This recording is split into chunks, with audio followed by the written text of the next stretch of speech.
আমি জমাচ্ছিলাম উমরা করার জন্য।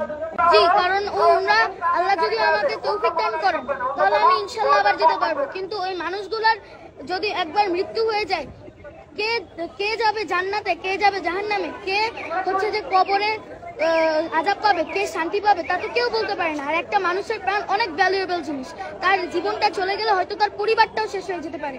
তাই আমি আমার এই টাকাটা তাদের জন্য দিচ্ছি। আজ খুবই আনন্দিত যে সবার জন্য আমি কিছু টাকা ডোনেশন করতে পেরেছি। আমার টাকার অ্যামাউন্ট হচ্ছে 14,500 টাকা।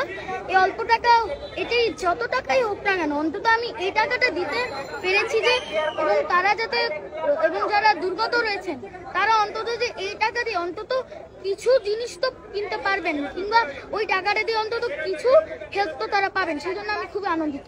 আমার জমানো টাকা গত 2 বছর বা 3 বছর হয়তো এই সময়ের মধ্যে আমি একটু করে জমিয়েছি, এবং আজকের এই টাকাটা দেওয়ার হয়তো আমি আরো জমাতাম, তবে আজকের এই টাকাটা দেওয়ার উদ্দেশ্য ছিল যারা দুর্গত রয়েছেন তাদের ত্রাণ বিতরণের জন্য। এর 50% সব আমি আশা করি আমার পিতামাতার যেন থাকে, কারণ আমার পিতামাতাই আমাকে এখানে ত্রাণ বিতরণের জন্য খুবই উৎসাহিত করেছেন।